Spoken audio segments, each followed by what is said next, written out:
Paano nga ba talaga magpahinga? Thank you, Lord, that we can relax and find rest in you. Teach us your will so that we may not needlessly suffer too much fatigue or being tired or being stressed. Let your peaceful spirit rest in us. Forgive us our sins, O God. Cleanse us from all our iniquities. Straighten up our lives. Hold us by the hand. Lead us, guide us, give us rest. In the name of Jesus, your Son, our friend, our Savior, we pray. Our main reading will be coming from Psalm 32, 1 to 11, all from the Contemporary English Version, unless otherwise stated. Pahinga. Paano nga ba nagpapahinga at bakit nga ba napapagod ang tao?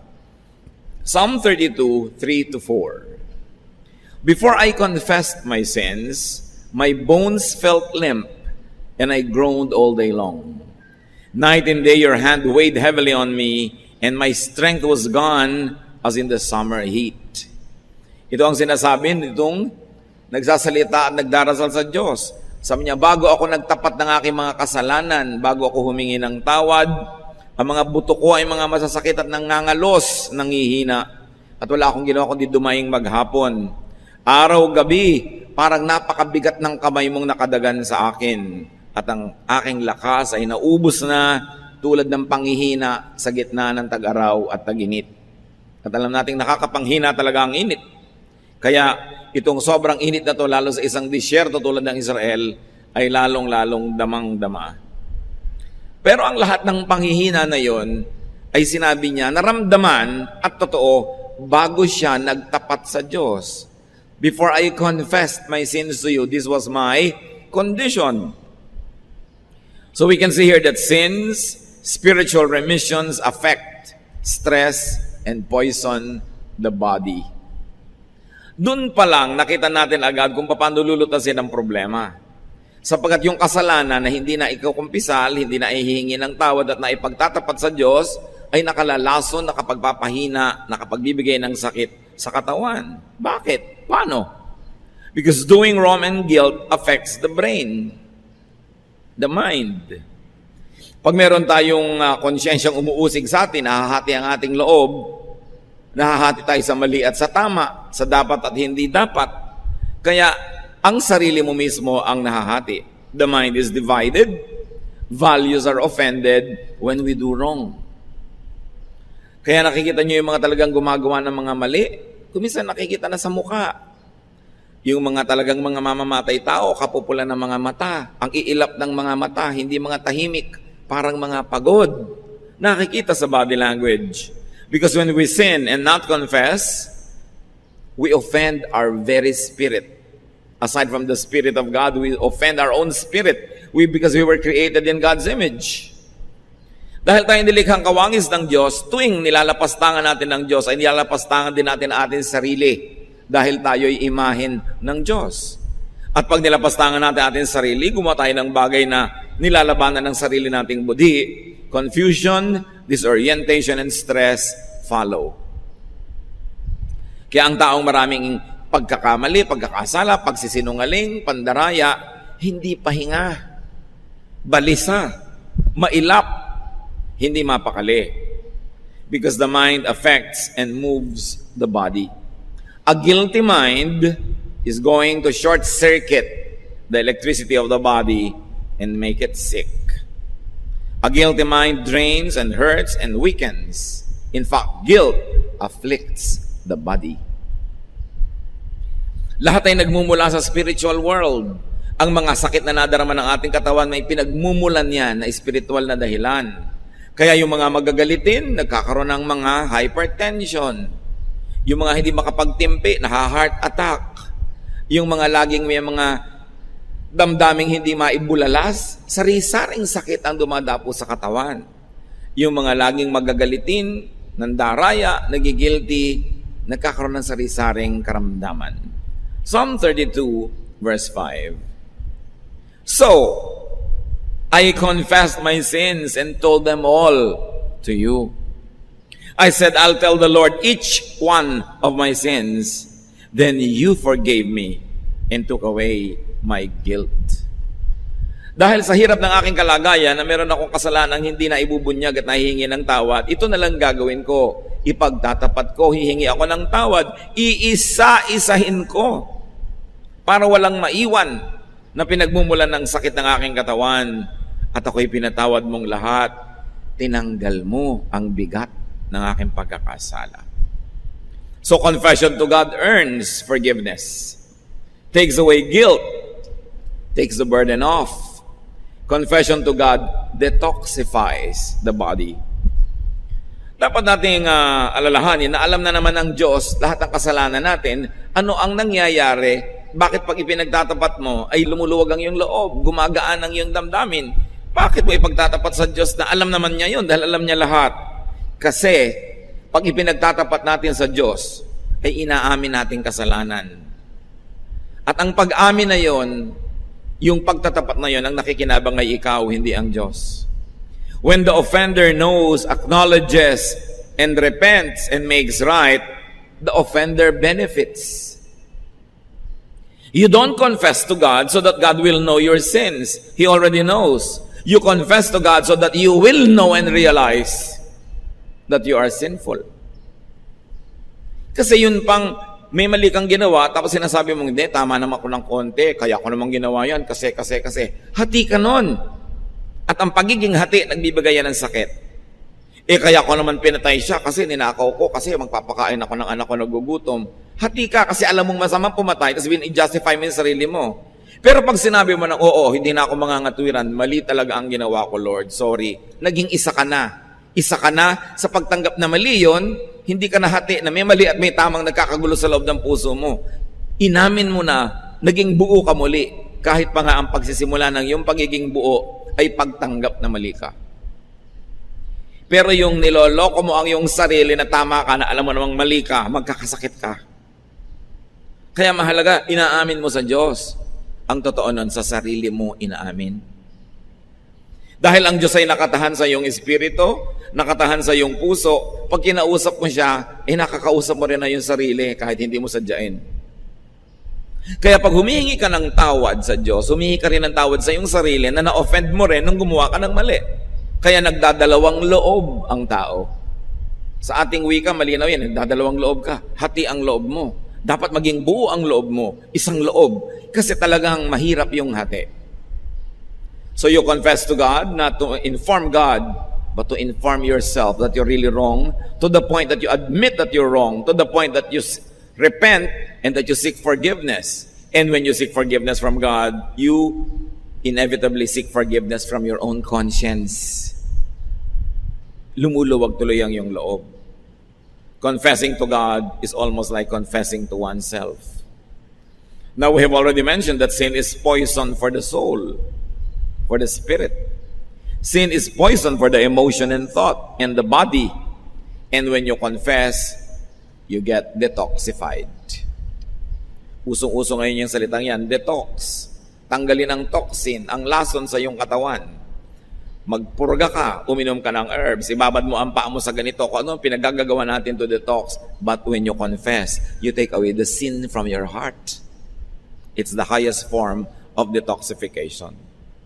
Psalm 32:6, we worship you, Lord, and we should always pray whenever we find out that we have sinned. Then we won't be swept away by a raging flood. So it is not the sin by itself that sweeps you away, but the guilt and the illness of the spirit and the soul that follows it that destroys the person. So you always pray and you always confess. Pag may kasalanan tayo, hindi na natin iniipon para weekly ang confession sa Diyos o monthly. Tuwing may naisip kang kasalanang nagawa, confess agad para hindi magtagal sa iyong puso yung lason na inilagay ng kasalanan na yon. We should always be conscious of and sensitive to sin.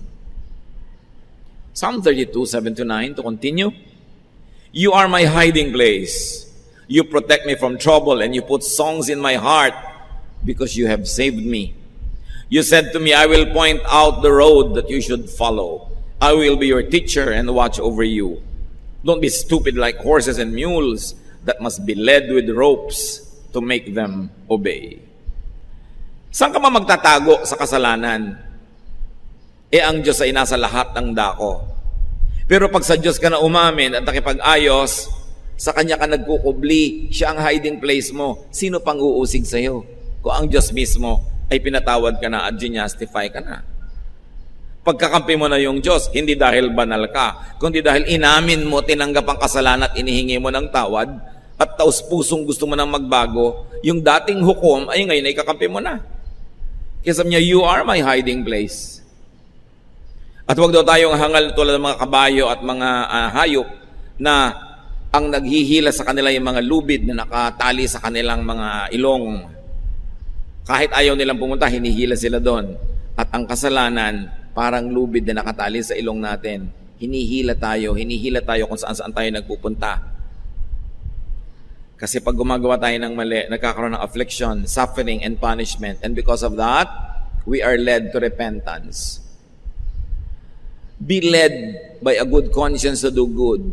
Don't be led by your trying to avoid punishment. Magkaiba yon. Kaya yung mga iba sumusuko na sa Diyos dahil hirap na, wala nang magawa. So ang naghila lang sa kanila, lubid. Huwag kayong ganun. Magkusa kayong sumunod sa Diyos. Huwag niyong antayin na talian niya kayo ng mga pagdurusa at paghihirap para puwersahin kayong sumunod. Sumunod ka na ng kusa at nang huwag ka na masaktan at huwag ka na makipagtunggali at nang wala na lang stress. Now the Lord shelters, protects, guides, and teaches people. And the Lord even cheers people up. Psalm 32, 10-11. All kinds of troubles will strike the wicked, but your kindness shields those who trust you, Lord. And so your good people should celebrate and shout. Yung wickedness ditong sinasabi is doing wrong and not confessing to God.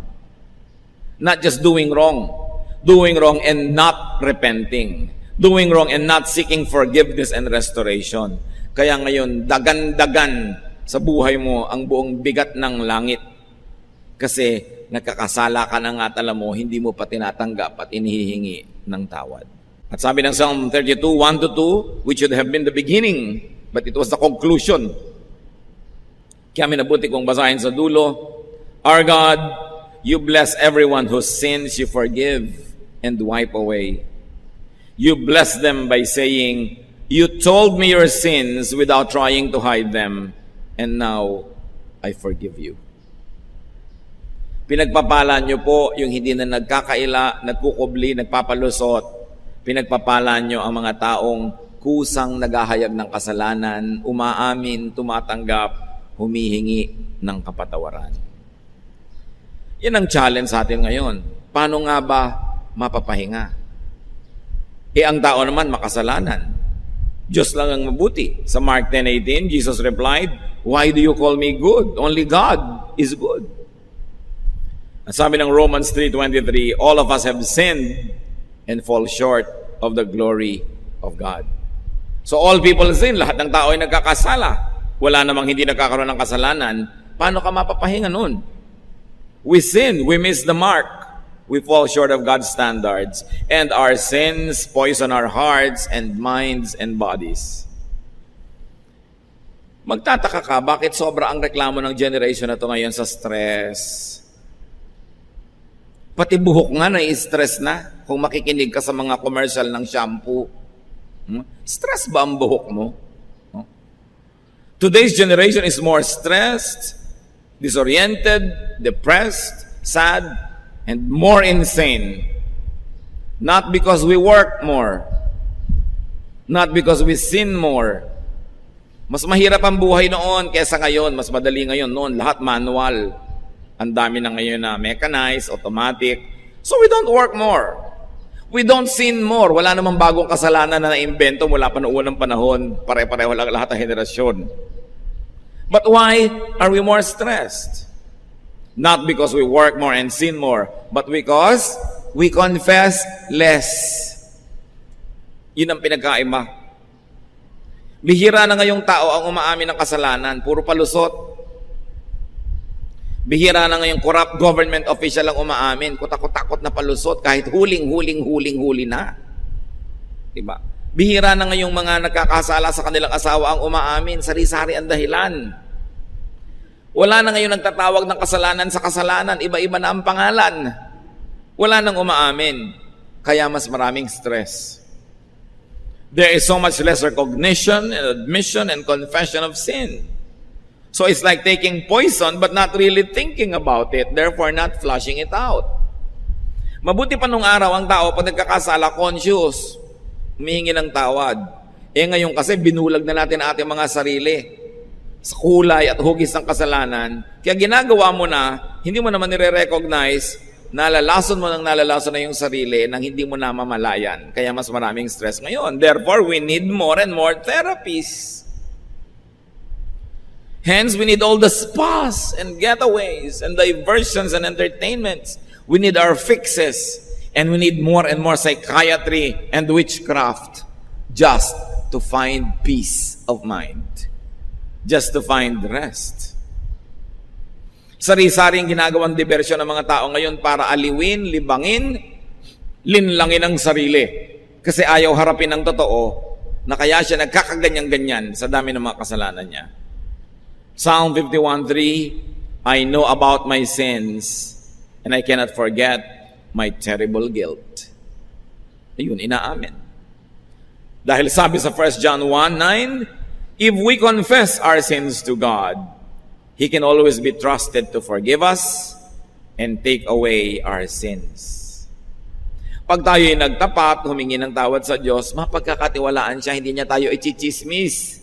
Hindi niya tayo tatraidoren. Nagtapat ka, ang ibibigay niya sa iyo kapatawaran at aalisin niya ang bigat ng kasalanan.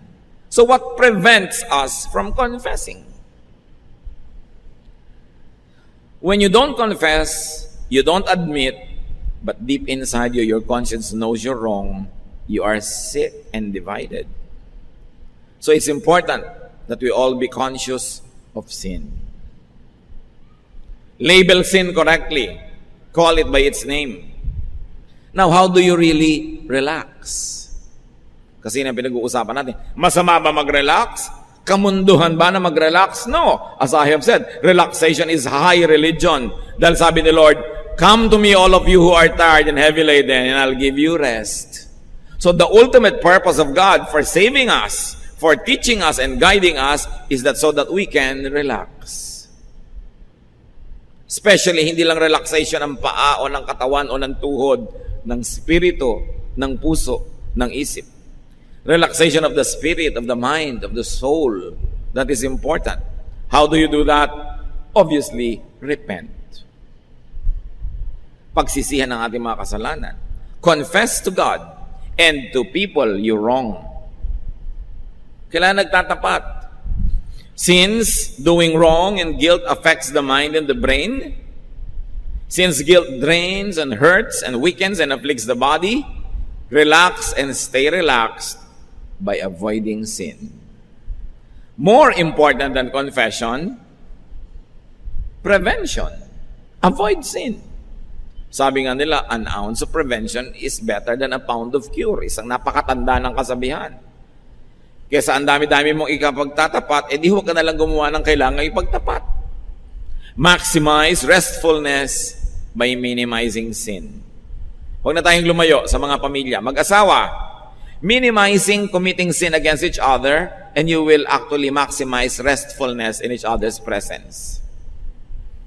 Ganyan din sa pamilya, ganyan din sa office. Minimizing criticisms against each other will maximize the peaceful climate that you will all enjoy. Pag kinontian mo at pinaliit ang kasalanan, pinapalaki mo ang kapahingahan. Kaya napakarami nating mga kaguluhan sa buhay dahil sa kasalanan natin sa isa't isa. May mga bahay na halos ayaw mo na umuwi dahil parang impyerno. Dahil ang mga tao doon wala nang inatupag kundi gumawa ng kasalanan laban sa isa't isa. Uubusin mo ang ulam ni ganon, papagalitan mo si ganon, isusuot mo yung sapatos sa kapatid mo, igagamitin niya pala, galit na galit sa'yo, hindi ka ngayon makauwi-uwi, maya-maya, nagkakataksil ka sa sarili mong asawa, nagkakagulo kayo, kaya ang gulo ng bahay. Kasi ang lahat ng mga tao, ang uwi-uwi nila doon, kasalanan against each other. Paano mo gustong uwiin ang isang bahay na punong-puno ng kasalanan? Paano mo gustuhin maligo sa isang swimming pool na puro laso lang nakalagay? But we poison our homes. We poison our workplaces through insubordination, by stealing from the company, by exploiting the workers, and by needlessly torturing your co-workers with bad behavior. But why will you poison your own work environment? Kaya ang daming sakit ng tao. A clean heart is the best spa. Kahit magbabad ka at magtira sa spa, pag inuusig ka ng iyong budhi, nginangat-ngat ka ng iyong konsyensya, walang pahipahingang mangyayari sa iyo. Hindi rin natatakpan ng makapal na makeup yung nag-aalalang puso, nakikita sa mukha. Kaya ang unahin nating linisin, i-detox ang puso. Ang unahin nating i-exfoliate ang puso. Yun ang unahing tanggalan ng mga dumi. Sapagkat pag malinis ang kalooban, it will radiate throughout. Righteousness is the best therapy. Pag matuwid ka, tumagawa ka ng tama, kahit minsan parang nalalamangan ka, nagbibigay ka na lang, nagpapasensya, pero tahimik ang loob mo. Huwag kang maghahangad na makalamang, pero inuusig ka ng budhi. Kasi yung budhi, kasama mo kahit saan ka magpunta. Bakit mo aawayin yung kasama mo lagi? Tulad ng mga iba, inaaway asawa, kapatid, kapitbahay. Yung kasama lagi ang aawayin, edi ang buhay mo magulo. Paano ka nakikipag-away ka sa budhi mo? When you quarrel and wage war against your own conscience, you will never have peace because your conscience will have to be with you wherever you go. Whether you like it or not, it is your conscience that will die and live with you. Wherever, whenever. A God-led life is the way to true relaxation. No amount of therapy could replace old-fashioned confession. A talk with a psychiatrist is good. A talk with a counselor is good. But do you know that it's only a cheap imitation of confession to God? The less you confess, the more you have to talk to a counselor. The more you have to talk to a therapist. Although nakakatulong yun at hindi ko minamasama yun, pero nyo kakalimutan yung best therapy. Makipagniig sa Diyos, magtapat, humingi ng tawad. Psalm 23, You, Lord, are my shepherd. I will never be in need. You let me rest in fields of green grass. You lead me to streams of peaceful water, and you refresh my life. Anong sinabi ng spa? Ikaw, Lord, ang aking spa. Libre pa. Ano? You, Lord, cannot be replaced by massage or a vacation. Although hindi masama yung massage o vacation o spa. Pero kung yun lang ang ginagawa mo para takpan yung tunay na kulang, kahit mangisay ka ng kakaspa, hindi ka mapapahinga. Kailangan makipag-ayos ka sa Diyos para tahimik ang iyong buhay. Psalm 32:5, So I confess my sins and told them all to you. I said, I'll tell the Lord each one of my sins. Then you forgave me and took away my guilt. Confession to God earns forgiveness, takes away guilt, takes the burden off, detoxifies. Confession to people that we wrong does the same thing. Mahalaga nagtatapat ka rin. Pero ang pagtatapat, mga kapatid, careful. Kasi kuminsan sa pagtatapat mo, gumaan ang loob mo, pero ang bumigat yung pinagtapatan mo. Kaya i-handle mo yan mabuti. Pero mo gusto mong gumaan ang loob mo dahil may anak kang 5 sa labas, sasabihin mo bigla sa asawa mo, ay gumaan nga loob mo, pero siya naman tong nanigas at namatay. Diba? So, break it gently. Be kind. Hindi yung ang bigat ng problema ko, sasabihin ko sa'yo, uuwi ka ngayon ang humahalakak, tumatawa, pero yung pinagsabihan mo, nagbaril sa sarili dahil hindi na kaya ang binigay mo. Kumisa kasi selfish din tayo. Sa kagustuhan natin gumaan ang loob natin, tatambak natin sa kapwa yung samaan natin ang loob. You are not always entitled to transfer your heaviness to other people. So you be sensitive, take their situation into consideration, their health, their emotional well-being at that time. Pero mahalaga nagtatapat.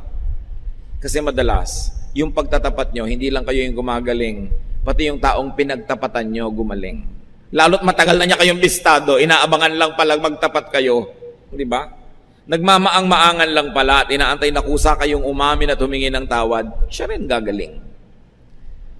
Pero kung ipagtatapat ninyo, isang kasalanang matagal lang nangyari at hindi na naman nauulit na at hindi na mauulit pa, Baka mabuting sarili ninyo na lang, kayo na lang mabigatan, kaysa yung nananahimik yung asawa pa ang nabigatan, lalo't hindi na naman talaga nangyayari at hindi na danger yon. Pasensya kayo, buhatin nyo yan, kayo may kagagawan. No? Pero nyo lang ipasa sa inyo mga mahal sa buhay para lang gumaan loob nyo. Pero kung matibay ang kanilang loob at kaya naman nila, titimplahin nyo ang ganyang mga bagay. Now, let's never forget to appreciate that God lives in people's hearts. Romans 8:9, you are no longer ruled by your desires, but by God's Spirit who lives in you. People who don't have the Spirit of Christ in them don't belong to Him. So, ang Espiritu ng Diyos nasa atin. 1 Corinthians 6:19, you surely know that your body is a temple where the Holy Spirit lives. The Spirit is in you and is a gift from God. You are no longer your own. So God's Spirit is one with the believer's spirit. Ang Espiritu ng Diyos nakatira sa atin, kaisa ng ating espiritu, kabuhol ng ating espiritu. Kaya pagka ginalit mo yung Diyos, ginagalit mo rin ang iyong sarili. In-offend mo ang Diyos, ino-offend mo rin ang iyong sarili. Kasi magkabuhol ang espiritu mo at ang espiritu ng Diyos. So anong ibig sabihin yan? To offend God is to offend oneself. Meron kayong alam na mali, ayaw ng Diyos, ginawa nyo, na-offend ng God, pero na-offend din ang inyong budhi. Hindi lang ang God. Ephesians 4:30, don't make God's Spirit sad. The Spirit makes you sure that someday you will be free from your sins. So the Spirit that lives in you becomes sad when you commit sin. And your spirit, who is one with the Spirit of God, also becomes sad. So outwardly, masaya ka dahil may ginawa kang mali na sa palagay mo may benefit. Pero inwardly, malungkot ka rin. Yun ang sinasabi nating hati. Minsan, meron kang gustong pagsabihan ng masakit na salita dahil talagang dapat niyang marinig. Pinagbigyan mo ang kate ng iyong labi. Sinabi mo, sumaya ka. Pero ang totoo, sa loob ng puso mo, may lungkot ka rin. Dahil nakasakit ka rin ng iyong kapwa. Hati ka. At dahil hati ka, magkakasakit ka. Because you are not one. You are not balanced. The Spirit of God is in you. To be separated from God is to be separated from self. Lumayo ka sa Diyos. Makikita mo kapatid, lumalayo ka rin sa iyong sarili. Na pag nananalamin ka, gusto mong sabihin, ako ba talaga to? Parang hindi ako ito yung dati Parang naiba na rin ako. Kasi pag lumayo ka sa Diyos, kaisa mo yung Diyos, lalayo ka rin doon sa image mo na maka-Diyos. Dalawa ngayon ang yung mukha. Paano ka mabubuhay na dalawang mukha mo? Hindi ka naman imahe ng mga Buddhism at kung ano-ano. Isa ka lang, dapat isa lang ang mukha mo. Kaya may kasabihan tayo dyan, nawawala sa sarili. Di ba? Hati, hindi buo. When you offend God, you offend yourself. That's why you feel dirty. Sometimes you do something wrong, although you enjoyed, but you feel dirty. Kasi na-offend yung kabilang pagkatao mo, yung kakambal ng Diyos. But when you reunite with God, you also reunite with yourself. Dahil may bahagi ka na bahagi ng Diyos, pag bumalik ka sa Diyos, bumabalik ka sa bahagi mo, na kinalimutan mo dahil ang pinakinggan mo, yung kabilang bahagi mo, yung madilim. That's why when you edify God, did you notice? You also edify yourself. Bakit pag pinapupurihan mo ang Diyos, kumakanta ka, sumasayaw ka, o nag-o-offering ka ng taos-puso, parang tumataas din ang spirito mo. Samantalang pinagpupuri mo, Diyos. Pinuri mo ang Diyos, pinataas mo ang pangalan ng Diyos. Bakit martaas din ang feeling mo? Because when you edify God, you also edify yourself because you are one with God in spirit. That is why worship, prayer, righteousness, meditation, and other spiritual activities are uplifting for the worshiper. Magtataka ka, darating ka dito para ampun Diyos ang itaas at papurihan, pero paglabas mo, ikaw ang naglalakad sa alapaap, ikaw yung sumaya.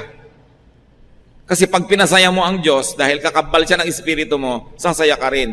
At pag pinalungkot mo siya, may bahagi ka rin nalulungkot. Ang lahat ng ginagawa mo sa Diyos, ginagawa mo lang sa iyong sarili. Dahil ikaw ang image ng Diyos. When you let God down, you let yourself down. So when you confess to God, you also confess to yourself. And when God forgives you, your conscience that is one with God also forgives you. That's why you find rest. You can never rest when your conscience and you are at war. Kaya dapat nabubuhay ang tao ng tahimik, payapa, banal. Tahimik siya. Unconfessed sin tortures. The cure is reconciliation with God. To be reconciled to God is to be reconciled to oneself. That's why to confess to God is also to confess to and admit to oneself one's mistakes. To confess to God is also to make right with oneself. The confession, the admission, and the forgiveness restores oneness within. Oneness with God and with self equals wholeness. Resolution of a conflict. Rest from being tired. It means relaxation. How to be peaceful, rested and relaxed? Confess. Repent. Make right with God. Better not to have anything to confess because you didn't do anything wrong. Why is confession important? Why does it give rest and peace? Because confession is submission, surrender to God. Non-confession is fighting with God. Paano ka matatahimik? Kinakalaban mo ang Diyos. Pero pag nag-confess ka na, sumuko ka na, tapos na ang gyera. Katulad ng lahat ng gyera, pag sumurrender na yung kabilang partido, tapos na ang gyera, may nanalo na. At hindi tayo lugi kung Diyos ang nananalo. Bakit? Dahil tayo rin yun, dahil kakambal nga ng spirito natin, ang spirito ng Diyos. Kailangan siyasatin natin ang mga sarili. At sa sandaling ito, nais kong hamunin ng bawat isa. Meron ba kayong mga nervyos? Meron ba kayong mga kabagabagan? Meron ba kayong mga parang insecurities, mga depression? Meron ba kayong mga nagpapahirap sa inyong loob? Baka naman unconfessed sin lang yan. Kailangan siyasatin natin ating sarili. Kumisan kasi kung relihiyoso ka, lagi ka may dalang Bible, akala mo okay ka na eh.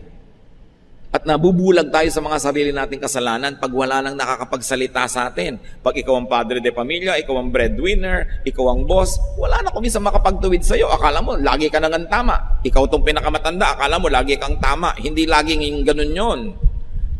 Kaya ang mga naliligaw madalas, yung mga pinakamatataas ang ranggo, mga pinaka-breadwinner, pinaka-boss, kasi wala nang makapagtuwid sa kanila. Mahalaga, nagpapakumbaba, sinisiyasat ang sarili. Kaya sa pagpapatuloy natin sa ating spiritual growth, it's good to pause and say, Lord, may unconfessed sin po ba ako? Siyasatin niyo ako, baka dahil convinced akong okay ako, pero ba't hindi okay lahat sa paligid ko? Baka meron ako hindi nahuhukay na ugat ng kasalanan na nagbibigay ng mapakla at mapait na bunga sa aking pangaraw-araw na pamumuhay. O baka naman, obvious naman na may kasalanan, ayaw pa rin aminin. So aminin na ngayon, ipagtapat para tayo makarelax. Kung relax na kayo, mas marerelax pa kayo kung hahanapin pa natin kung ano ang possible roots of other issues in our lives. Ama namin, nagpapakumbaba kami sa iyong harapan. Kinikilala namin kami gawa sa lupa, bagamat may espiritu kayong nakatira sa amin. Yung pagiging lupa namin ang madalas nagiging dahilan, kaya kami naliligaw. Siyasatin niyo po ang aming puso sa aming mga kapatid na alam ang mga mali. Turuan mo kami ngayon na magtapat, umamin, humingi ng tawad at magpasyang baguhin, ituwid ang aming makalikuan. Lalo ang masasama naming ugali na nagpapalayo sa mga mahal namin sa buhay. Turo mo sa amin, Lord, na huwag laging sila ang sisihin. Maaaring kami naman talaga ang dapat sisihin. Teach us to look at our lives from a fresh perspective. Hindi yung puro self-justification, kundi unawain namin na aming totoong pagkatao at kilalanin namin ang aming mga kababaan para maitaas at maituwid nyo kami. Ipakita nyo sa amin, Panginoon, ang dapat namin gawin. At sa aming mga kapatid, Lord, na namanhid na, hindi na nahahalata na may mali sila. Turuan mo kami. Refresh us. Re-strengthen our convictions and our conscience. So our conscience can be your voice that effectively, powerfully, and loudly speaks to us. At sa aming paghingi ng tawad, pagkilala sa mga hindi kinikilalang kasalanan, palakasin niyo po kami. Linisin, tanggalin niyo ang mga lason sa aming isip, puso at buhay, at maging ang aming mga katawan, palakasin niyo para kami magkaroon ng pahinga. And being rested, we can do your work we can serve people, and we can appreciate you more. Magbulay-bulay tayo na ilang saglit, mga kapatid. Ngayon ang chance, huwag niyo ipagpaliban. Kung meron ng dapat aminin sa Diyos, huwag na tayo mga tuwiran, ihingi ng tawad, magpasyang baguhin ang mga detalye ng ating buhay na dapat baguhin. At doon sa mga naniwala na nga tayong lagi tayong tama, mag-isip-isip muna kayo ngayon. Maaaring tama ang sinasabi sa inyo ng inyong kritik, ng inyong asawa, ng inyong anak, ng inyong magulang. O God, teach us to be humble and let your truth detoxify us. Let your truth set us free. Spend some moment in silence and may the Spirit minister to each one.